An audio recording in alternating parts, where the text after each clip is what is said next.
Welcome to KiddieKonfidence, where we are all about bringing out the best in our kids. Our school is called ABC Kiddie College and Care Center. We are located in Margate, a small school with a lovely homely feel, as somebody described it to me this week. This is our update for the week to our parents about all the things our kids learned about this week. This week we had a lovely theme, bees and honey, which brings to an end all our themes about animals this year. This term we've done all our animals, and also this year. In term 3 we did sea animals, baby animals, wild animals, farm animals. This term we focused on farm products. Milk comes from cows, sheep give us wool, chickens give us eggs, and this week we learned that bees give us honey. So our kids learned that bees go to flowers, they fly to flowers, and inside the flowers they take out a very sweet juice called nectar. They take that nectar back to the beehive, and there they make lovely sweet honey, which I explained to them was almost like a very sticky sugar. Very, very tasty. So we learned all about bees this week. Our phonic for this week is the letter B, or as we say it, B. B is for bees. And we continue to explore the mathematical concept of counting skills. So that was on the agenda for this week. Our kids had a lot of fun with the topic. They did lots of different types of things. They did some bee and beehive mazes. They colored some beautiful flower pictures. And they also did this cute little craft, which is a textured beehive picture. So what they did, they first colored their flowers with some crayons. Then we took some bubble wrap and paint, gave some texture and dimension to the beehive. And then we took some cellophane and stuck on some wings for the bees. We also counted the bees with your finger. You always count with your finger. 1, 2, 3, 4, 5, 6. And we gave them all wings. Bees go like this. Bzzz. So if your kitty is at home going like this, bzzz, you know why. That was the theme for this week. So some at-home stimulation ideas for this week. The beehive one is a fun one. So what we can do if you want to do at-home stimulation with your kitty and make the bee theme lots of fun is for the grown-ups to make a bit of a tent in the living area. So you know how this works. You take some chairs or so whatever you can find, move the couches or the sofas around, some sheets or blankets, and create a bit of a tent. Then the grown-ups as well as the kitty run around the house pretending to be bees, bzzz, looking for pollen in flowers. Then you find the pollen, imaginary pollen inside the imaginary flowers. Everybody finds it and bring all the pollen bzzz, back to the tent so that we can make honey with it. If you do have a bit of honey at home, you can reward your kitty with some tasty honey afterwards, just to taste the sweet yumminess of what awesome products bees make for us. So that's an at-home stimulation idea for the bee theme this week. Then for the bee sound, what you can do is to encourage your child to make the B sound, but do it like this. Tell them to put their hand in front of their mouth like this, B, and feel the air against their hand, B. That's just another sensory way of stimulating the learning. If they can feel the air, B, then it helps them to remember the sound. And then the last thing that you can do with regards to counting, because we've spoken about counting so many different ways, counting is also always an easy thing to teach at home, especially in the kitchen. But this week, let's make it fun, because we're learning about bees, and bees get awesome things from flowers that help them make honey. Let's stick to flowers. So if you can, go outside and count some flowers with your kitty. Oh, look at these yellow flowers. Let's count how many there are. 1, 2, 3. Oh, look at these red ones. Let's count them. 1, 2, 3, 4, 5. So you can count flowers this week at home if you want to do some counting stimulation. If, however, you don't have a garden or you don't have flowers, let's stick to sweet things. Next time you want to buy your kitty a little treat or a sweetie or a snack, why don't you buy them a box of Smarties? And with that, you can indirectly stimulate color identification and a bit of counting skills as well. Oh, and let me see that you've got a blue Smartie. Oh, yummy. What is the color again? Blue, good. How many blue ones do you have in the box? Let's see. 1, 2, 3. Oh, what color is this one? Yellow. You are so clever. And how many yellow ones do you have? Let's see. 1, 2. Awesome. So that's a at-home counting stimulation idea for those of you who want to do that. So this week they had lots of fun with the theme. Bzzz, kitties going bzzz everywhere. They had lots lots of fun, they learned lots of things, and they really enjoyed learning that animals give us some amazing products that they didn't know before. So that was our theme for this week. With regards to baby room, this week we did lots of muscle strengthening exercises. We did the normal tummy time, baby massage, visual stimulation, tactile stimulation, touch, different textures. And then we also focused a bit on supported sitting exercises and some leg strengthening exercises this week as well. So our baby is doing quite well with that. And then our parenting idea or parenting tip idea for this week, I think let's talk tantrums. Not an easy topic to discuss, and discussing it in just a couple of minutes will never suffice because there's too much to talk about. But somewhere down the line, all of us have had to face an emotional meltdown from a little person and not been sure what to do. So there's lots of things to understand about tantrums. For me personally, there are two things that are quite important. This is just in the preschool environment. You can take from this whatever you can use, adjust it to what's going to work for you in your setting with your child or with the kids in your class. But for me personally, there are two things that are quite valuable with regards to dealing with tantrums and implementing discipline. The first for me is relationship, having a relationship with the child. The second, of course, is consistency. There can be no discipline if there's no consistency. So that is just what's important to me personally. Tantrums generally work like this. So there's lots of things to understand about tantrums. They don't just come from nowhere. There's a lot of psychology from a toddler's mindset that needs to be understood. There's a certain reason they want everything, they want it now, the world is all about them, and it's perfectly normal to develop that way. But sometimes the behavior is not acceptable. So with that, if you can understand a lot of things about toddler psychology, it helps a bit to understand the tantrum and better to deal with it. But let's not go into all of the different reasons tantrums exist and what causes it, because I think that if you are watching this segment about tantrums, it's not so much because you care too much about what is causing it. More it has to do with the fact that you've probably had to deal with a toddler screaming, shouting, most likely in a public place, and you didn't quite know how to deal with it. So let's take it from there and we can go into details about what causes it at a later stage. But there are different reasons why toddlers do have tantrums. Some of them can be things to consider is whether or not the child is tired. That's very often a cause of tantrums. Another thing to consider is maybe the child is feeling a bit sick, not feeling like themselves. That can be another cause as well. Then also consider whether or not it's out of character. Your discipline that you're going to implement is going to also take into consideration whether or not the behavior is a little bit out of character for that particular child. And then, of course, sensory overload or feeling overwhelmed is another big one. Toddlers and babies especially, but we're not talking about babies now, can very easily be overstimulated because they are not yet quite capable of filtering out important sensory information and non-important sensory information. So they take everything in, and sometimes that can be a little bit too much and they don't know how to deal with it. With that also, they don't quite understand their emotions, and their emotions scare them sometimes too. So that can be another thing that can really needs to be considered also.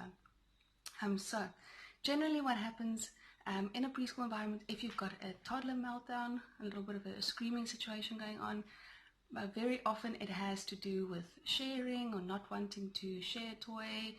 Often also it has to do with a change in the routine. So let's say, for example, a toddler is having quite a great time playing an awesome game that they're enjoying, playing with a dolly on a black scooter or something like that. Caregiver comes and tells them it's time to change your nappy, and the toddler loses it. Because in their world, they decide what they want to do, when they want to do it, and they want to do it now. The world is all about them, and they do not want to do something else now. They want to play now. So that can be another reason for the tantrum. Understanding all those little elements does help in dealing with it effectively. But nonetheless, feeling sick or being tired and not wanting to go change the routine right now is not always acceptable reasons for bad behavior or unacceptable behavior. So it must be disciplined. So this is just a general small little framework of dealing with tantrums and timeout, specifically how timeout works. If you want to implement it, there's lots and lots of information on it and how it works available all over. and most of it is effective. This is just what works for us. So generally how timeout works, timeout is not so much to do with punishment. It is a lot more to do with emotional self-regulation. So a child has had a bit of a meltdown, a bit of an issue going on, behavior is becoming unacceptable, and the child is given time in a specific environment, specific area, to control their emotions and to realize that there are other ways of dealing with things, and then to go out and try again. So generally, timeout works like this. The kiddie sits in a designated timeout area. In our school, we've got a mat, little mat, that's your timeout mat. Some people can call it a naughty mat, others can call it the timeout mat. You can use an area, whichever works for you. A corner, some teachers would put the kiddie under their table, nice big table underneath the table, that's the timeout space. Whatever. The point is it's always the same space, and it is known for being the timeout space. So, kiddie goes to that area, had an emotional issue going on, screaming, not wanting to share, fighting, shoving a friend, something like that. They go to that area for a minute for every year that they're old. So 3-year-olds go for 3 minutes, 4-year-olds 4 minutes, 2-year-olds 2 minutes. Kiddies under 2, unfortunately, doesn't apply. Technically, children under 2 years old are still considered babies, and the reason for that is that their emotional, psychological development is not quite there yet where they can understand the difference between right and wrong. So giving a 18-month-old timeout is going to be very ineffective. With that is the ideal situation is rather just to remove whatever object is causing the frustration. So the child is trying to do some shape sorting and getting frustrated. The child is already a little bit irritated. Under 2 years old, let's distract them with another toy. I can see this toy is starting to make you angry. Let's find another toy. It's a little bit more fun. And that one just disappears, and you find something else more colorful and distracting. And generally that's how you manage that behavior before it becomes a screaming situation. So kiddies under 2, timeout doesn't work for them. So kiddies above 2, they sit for a minute for every year that they're old. Generally, that is enough time for them to realize that the behavior was not acceptable, to start thinking about the other person that they may have wronged in the situation. Remember, they've got a very self-centered view, so the whole situation was all about me and what I want, and I want it now. Now I've had a minute to realize that, oh, maybe I shouldn't have shoved so-and-so, or maybe I shouldn't not want to share the slide, or something like that. It gives them a chance to just self-regulate. So that's generally the rule of thumb, 1 minute for every year that the child's old. Sometimes though, some tantrums do take a little bit longer. So although it's not necessarily a textbook, sometimes kids do sit a little bit longer because it is more about emotional regulation and much less about punishment. So if the child has gone to timeout area and hasn't quite self-regulated yet, sometimes we would allow a little bit longer for them to get to that point where they can take control of their own emotions. What often helps as well is as soon as the timeout time is over, to go to the child, talk about the feeling. I understand that you're feeling angry. I understand that you're feeling frustrated, but remember, it's not nice to shove a friend. I want you to go say sorry to so-and-so, please. So it helps them just to regulate their behavior. So that in a nutshell is timeout and how it works.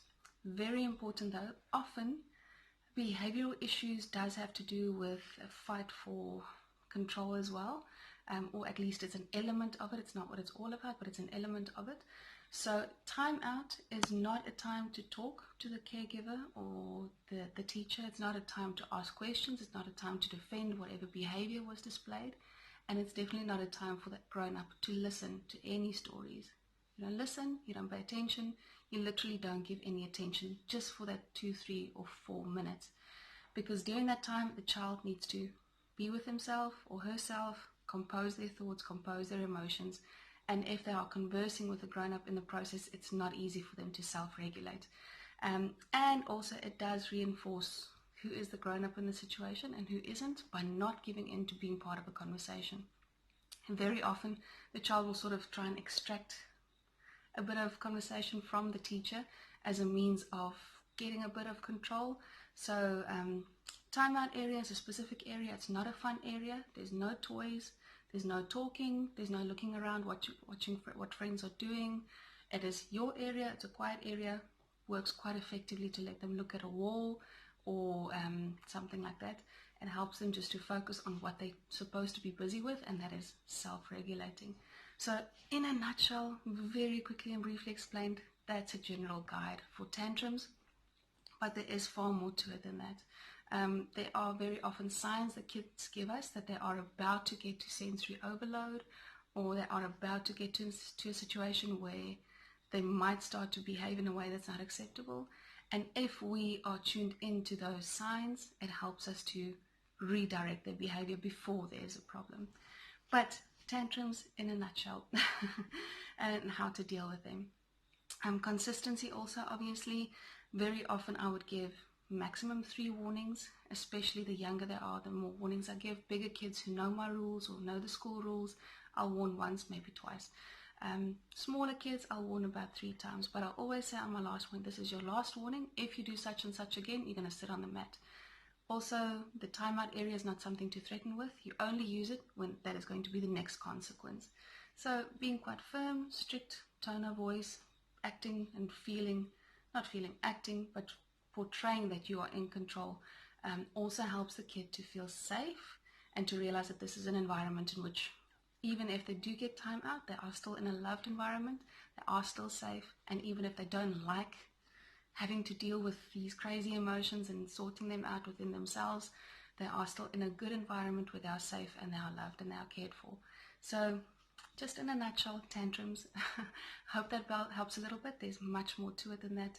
Much bigger conversation needed about it. And obviously, understanding everything before the tantrum helps so much in regulating it before it happens. But that is it in a nutshell. Hopefully that's helpful. And then I would love to just close for this week with a cute little poem all about toddlers in the world of a toddler. And this poem is called It's Easy to Please a Child. It is written by C.S. Jennison. So I close with this. I brought my daughter the kind of doll a parent is proud to bring. She opened her toy with cries of joy and played all day with the string. She said she wanted to build a house, so I got her a set of blocks. The present, I guess, was a huge success. She built a house with a box. Because it hurt to see her weep when I made an issue of it, I bought her a game, and when it came, she played with the tissue of it. That's kids in a nutshell. Anyway, have a great weekend, everybody.